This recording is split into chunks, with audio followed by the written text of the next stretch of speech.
अंत भला तो सब भला। रोली की शादी उसके माँ बाप एक आलसी लड़के से करा देते हैं। चलो, रोली की शादी हुई और हमने गंगा नहाई। और क्या, बेटियां तो होती ही हैं बोझ। हाँ, पर अब क्या चिंता, उतार तो दिया बोझ तुमने, अब वो लोग समझे। ससुराल में रोली का पति कहता है, देखो, मैं कोई काम नहीं करता, ये बात तुम्हारे मम्मी पापा को बता दी थी मैंने। अब जो किराया आता है दुकान का, उसी से घर का गुजारा करना है। कभी भूल से भी कोशिश ना करना किसी चीज की डिमांड की। क्या मम्मी पापा को पता था कि आप कोई काम नहीं करते? और क्या, बड़ा अच्छे से पता था। उन लोगों को तो तुम बोझ लगती थी, बोल रहे थे कि बस शादी कर लो और कोई मतलब नहीं है। रोली को यह सुनकर बहुत गुस्सा आता है, लेकिन करती भी तो क्या, क्योंकि वो जानती थी कि उसके माता पिता ऐसे ही हैं। जैसे तैसे रोली दिन काट रही थी।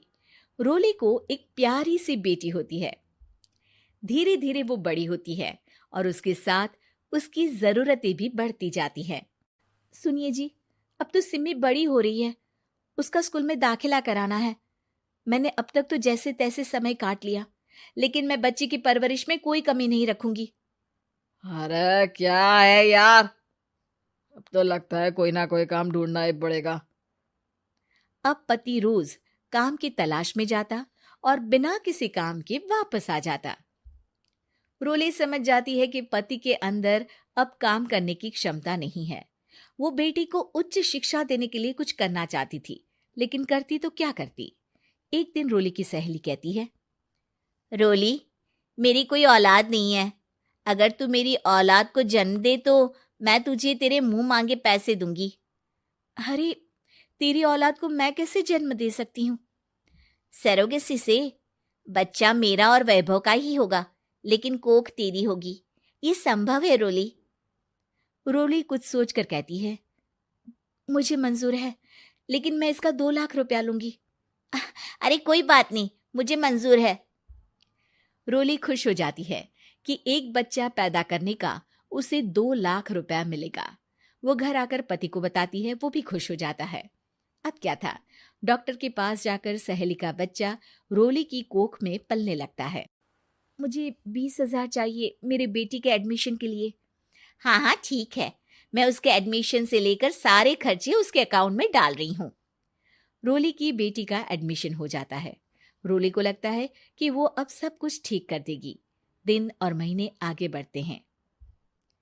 अब एक दिन, एक बात कहूं जी, काश इस बच्चे को मैं रख पाती। मैं अब इससे काफी जुड़ गई हूँ। अरे यार, पता नहीं किसका बच्चा है, अपने पास है ना अपनी मुन्नी। हाँ, लेकिन अब मैं भी इस बच्चे से जुड़ाव फील करने लगी हूँ। लेकिन मैं ये जानती हूँ कि ये मेरा बच्चा नहीं है। दोनों की जिंदगी ठीक चल रही थी, लेकिन कहते ना कि सुख का पल ज्यादा लंबा नहीं होता। एक दिन रोली की सहेली का फोन आता है। रोली, मुझे अब ये बच्चा नहीं चाहिए, मैं अपने पति को छोड़ रही हूँ। अरे लेकिन मुझे पैसों की जरूरत है, बच्चा तुम्हारा है, मैं क्या करूंगी? सहेली बिना कुछ बोले फोन काट देती है, फोन स्विच ऑफ कर देती है। लेकिन रोली के जीवन का तूफान यहीं नहीं रुकता। रोली, मैं इतना भार नहीं उठा सकता। आज पढ़ाई का पैसा मांग रही हो, कल को शादी, कॉलेज और पता नहीं क्या क्या। मैं तुम्हें छोड़ रहा हूँ, अपनी बच्ची उठाओ और निकलो इस घर से। अरे पर मैं कर तो रही हूं ना बच्चे के लिए काम, आप आराम से रहिए ना। क्या काम कर रही हो, देख रहा हूं मैं। ये छोटा शहर है, यहाँ लोगों को बात बनाते वक्त नहीं लगता। तो मैं क्या करूं? ज्यादा पढ़ी लिखी नहीं हूं, कैसे घर के खर्चे चलाऊं? और आप तो काम करना ही नहीं चाहते। हाँ, ना चाहता हूं और ना ही करूंगा। रोली को पति की बात पर काफी गुस्सा आ जाता है। ठीक है, अगर मेरे जीवन में संघर्ष ही लिखा है तो वही सही। इस वक्त पति होने के नाते आपको मेरा साथ देना चाहिए था, लेकिन नहीं, आपने तो इस हाल में मुझे घर से बाहर निकालने की बात कह डाली। देखो, ये सारी फालतू की बातों के लिए वक्त नहीं है मेरे पास। रोली, जिसकी कोख में किसी और का बच्चा था और साथ छोटी सी बेटी, पति का घर छोड़कर रास्ते पर आ जाती है। रोली के पास मायके के सिवा दूसरा कोई रास्ता नहीं होता। अरे रोली कैसी है? कितने दिनों के लिए आई है? हमेशा के लिए माँ। वो माँ को सारी बात बता देती है। ओए लड़की, इतनी हिम्मत का काम कर लिया। अरे ना ना, यहाँ कोई जगह नहीं है। तुम तो अपना बोरिया बिस्तर उठाओ और निकलो यहाँ से। रोली के पास अब मायके का रास्ता भी नहीं बचता। वो चुपचाप बच्ची को लेकर जा रही थी कि उसे दर्द होता है और वो डॉक्टर के पास चली जाती है और फिर वहां वो एक प्यारे से बेटे को जन्म देती है। कितना प्यारा है, कितने अभागे हैं इसके माँ बाप जो इसके पैदा होने पर भी नहीं है। तभी वहां डॉक्टर आ जाती है। रोली, बच्चे के पिता तुमसे मिलना चाहते हैं। आपका बहुत बहुत शुक्रिया। मैं इस बच्चे को पालूंगा, भले ही इसकी माँ ने इसे छोड़ दिया हो, पर मैं अपनी जिम्मेदारी निभाऊंगा।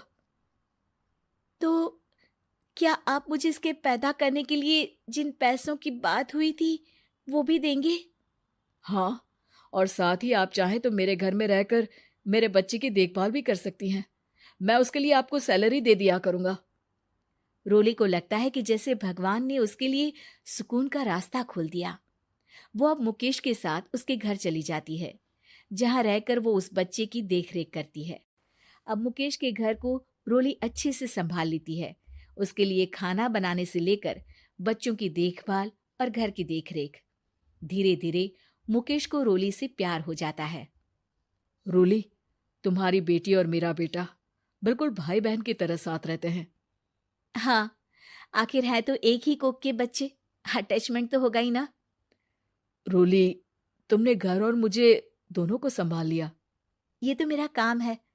आपने भी तो मुझे छत दी जिससे मैं अपनी बेटी की पढ़ाई और भविष्य के लिए पैसे जोड़ सकूं। अब रोली, क्या तुम मुझसे शादी करोगी? अब मैं जानता हूं तुम्हारी भी शादी कुछ खास अच्छी नहीं रही। रोली को मुकेश की बात ठीक लगती है। वो उसे हाँ बोलने की सोच ही रही होती है कि उसके पहले पति का फोन आ जाता है। रोली, मैं बहुत परेशान हूँ। मेरा एक्सीडेंट हो गया है। मैं चाहता हूँ तुम वापस आ जाओ। रोली को पुराने पति की चिंता होने लगती है। वो सोचती है कि वो क्या कर रही थी। हाँ हाँ ठीक है, मैं आ रही हूँ। हाँ रोली, आ जाओ, लेकिन बच्ची को कहीं हॉस्टल में छोड़कर आना, क्योंकि मैं नहीं चाहता कि हम लोगों के बीच फिर से वो सारी बातें हो। रोली को समझ आ जाता है कि पति आज भी सुधरा नहीं है। वो पति के पास जाने से इनकार कर मुकेश को हाँ कर देती है।